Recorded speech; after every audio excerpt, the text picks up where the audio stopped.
Okay, so Eric, let's talk about the Detroit Tigers first. And I've got to ask you, and we've talked about this off air.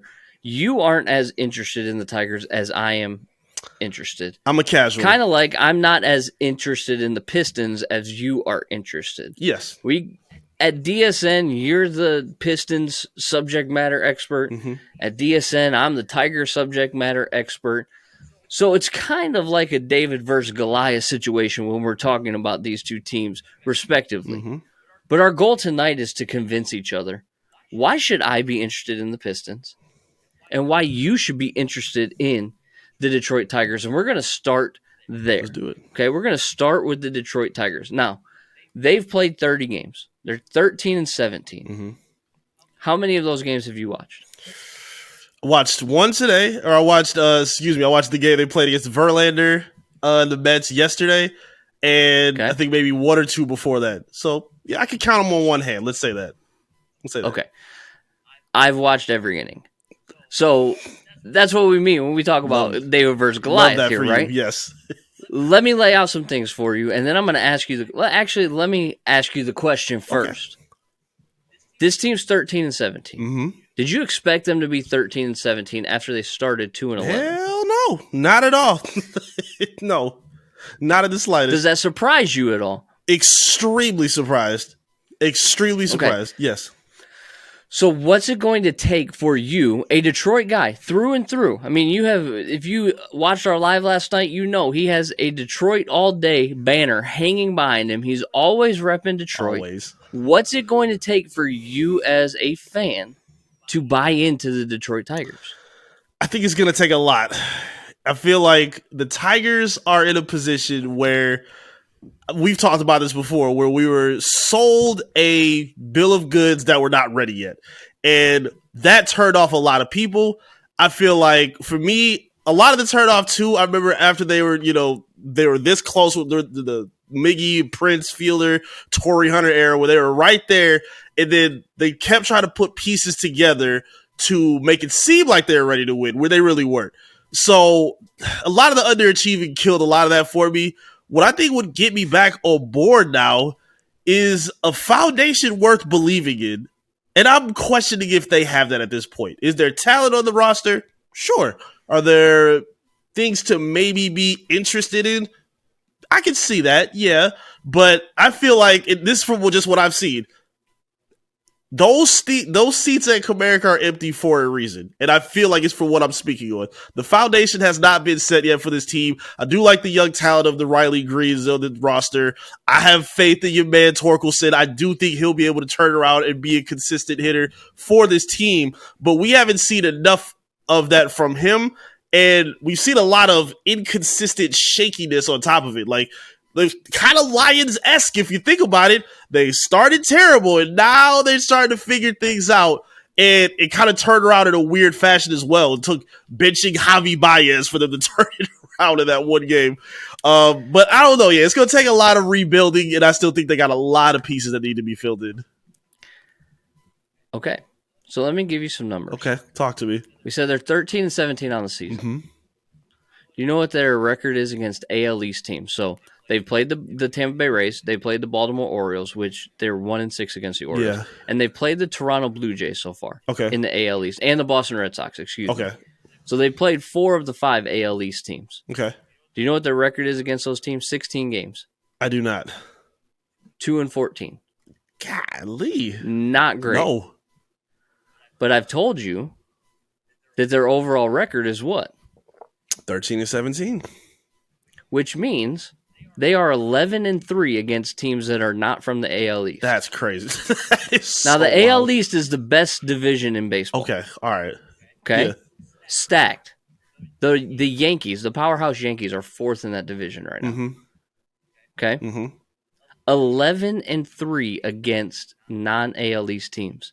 They've won series against the Milwaukee Brewers, the best team in the NL Central, the Houston Astros, the defending world champs and best team in the AL West, and they just swept the most expensive team in baseball, the New York Mets. Oh, wow. Okay. Now, Does that mean that for the rest of the season they're going to have like an over 800 win percentage against non-AL East teams? No, probably not. Mm-hmm. But let me give you another tidbit. In the first 16 games, the Detroit Tigers had a combined opponent's win percentage over 600. The rest of their schedule, Eric, their opposing teams are under 500. They have, for the remaining 132 games, according to Tankathon, a website that ranks power rankings and strength of schedule and all that, they have the easiest schedule for the remaining 132 games. Okay. That's intriguing. That is pretty intriguing. Is that convincing enough, though?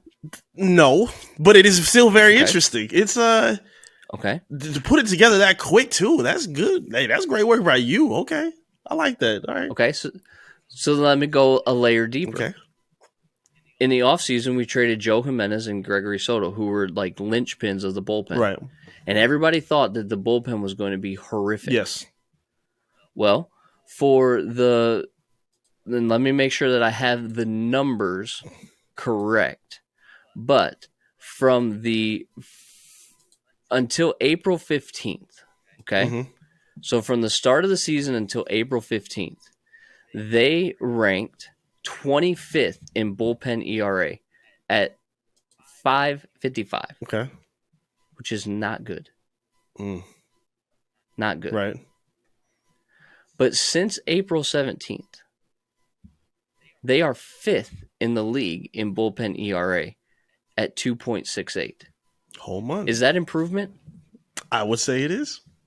Are you looking for this team to improve? I'm definitely looking for this team to improve. Okay.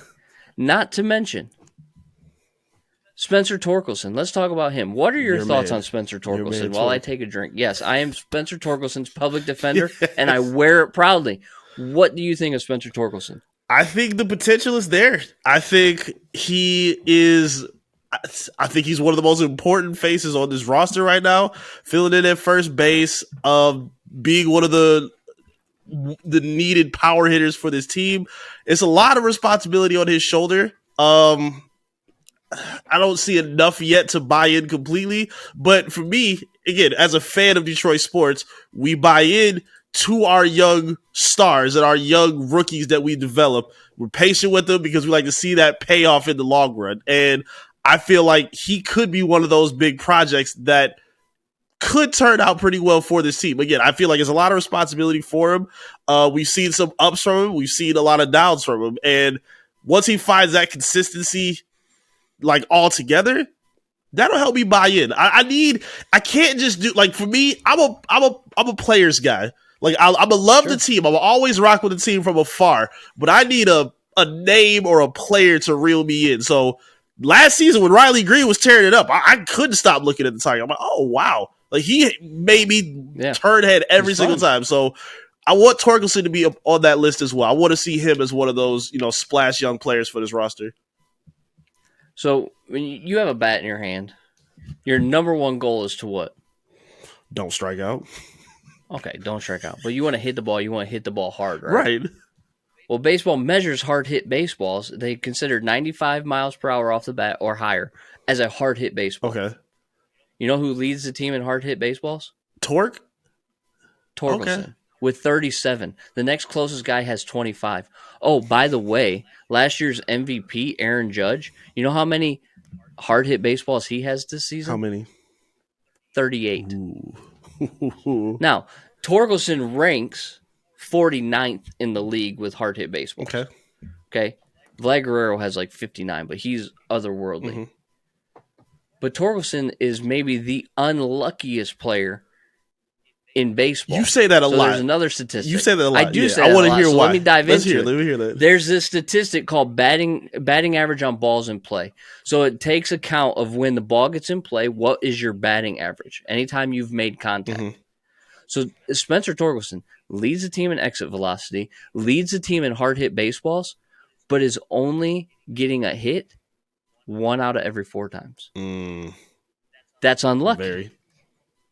Okay. You would expect somebody with that high of exit velocity and that, good of contact to be getting more hits. And he's just not, because they're right at people. Mm-hmm. So that's why when everybody gets all upset and is like, oh, he's a bust at 1-1, blah, blah. Like, he's not a bust at 1-1. He has less than 500 at-bats in the major leagues. He's 23, 24 years old. We're not writing this kid off. Mm-hmm. Oh, and by the way, Riley Green, he's 22, 23 years old. Just a baby. Nick Maton, who they just traded for, is 26 years old. And he's like one of the older guys on the team, not one-off signings that we just signed. Like, you talk about that core and you talk about that foundation, it's there. Okay. I can see that. Let me add one more thing to you go ahead. before we get going. Defense is important in baseball, correct? Extremely. Okay. You know who's one of the best defensive teams in baseball? Would that be the Detroit Tigers? Yeah, they're number 4 overall. Okay. In all the advanced fielding metrics, they are the 4th best defensive team in baseball. When the ball is put in play, they are turning it into outs. Javi Baez, for all the flack that he gets, best defensive shortstop in baseball right now. Oh, and since his benching is hitting over 300 and is hitting the ball hard and is putting the ball out of the park. Why do pitchers like hitting him in the hand so much? I feel like every time I watch him, he's getting way he popped. Stands. Okay. It's the way he stands. I mean, he's so close to the plate. Torkelson, too, he got hit twice in this homestand. He did. Because they're right there over the inside edge of the plate. It's just going to happen. I feel like every time I turn the game on, he's like shuffling his hand down like that. Yeah, no, it happened. But listen, I'm telling you, as a fan, this team is 11-3 against non-AL East teams. Okay. I'm also telling you that for all the moves that Scott Harris didn't make that everybody thought he should make, he made the right moves. Okay. Because this season was all about evaluating. What do we have and what do we have at the major league level? And guess what? What's that? You have a team that 30 games into the season is only 4 games under 500. With the easiest schedule remaining for the rest of the year, I'm telling you, if there was ever a buy now opportunity, like the stock market was low and Warren Buffett says buy when stocks are low and sell when stocks are high because that's how you play the stock market, obviously. Mm-hmm. That's like 101 elementary. Right. The stock's low right now, but I'm telling you it's on the rise. Okay, so help me out. I'm warming up. You're doing good. Okay. Give me 2. I'm asking you 2 things that'll warm me up to this. Now, how far away do you think they are from being solidified contenders? And one more thing. Again, I believe sitting in these media seats, you can't sit here without a true agenda of a player or a team. So like a real spicy take that you believe is going to come to fruition. You already had it about their record. That was cool. I need something a little bit spicier. Maybe you have, somebody maybe winning MVP. I have one for myself we're going to talk about for the Pistons. How far along are from the Tigers from being contenders? And give me your best agenda that you have for this team moving forward. Okay, what do you define as contender? Perennially in the playoffs like they were? Yes. 2 years. That's not bad. It's not bad from what I thought. Next year getting into the wild card. Okay. I can rock with that. And my hot take that you want? Yes. Alex Lang is the best closer in baseball this season. And that's a big spot for the Tigers. Their closers are always a big position. Yeah. And I will say this, if for whatever reason they decide to trade him, which I don't think they will, you will see maybe one of the largest returns we've ever seen. Not in baseball necessarily, because Juan Soto got a massive return last year. But in recent Tigers memory, if Alex Lang is on the move, you're going to get a king's ransom. That's a lot to ask for, though. Okay. But you don't think it's going to happen? I'm just telling you. I wouldn't trade him. I'd be okay with it, but I wouldn't do it just because of how good he is. But he's got like 4 years of team control left. Okay. So that's what ups that price. You did good. You might have talked me into a few games. Okay. Good. Okay. I hope I did. But we want to know what you think. Are you sold on the Detroit Tigers? Are you ready to buy into the Detroit Tigers? Let us know in the comments below. because there's a lot to like about this team. Yeah, you may not be happy. Yeah, you may have a little PTSD from the old regime. I get it. I was there with you. In fact, I did a video last year saying that we'd been lied to as fans because we had been lied to as fans. But I guarantee you right now this team is better than it was last year, and there's reason to believe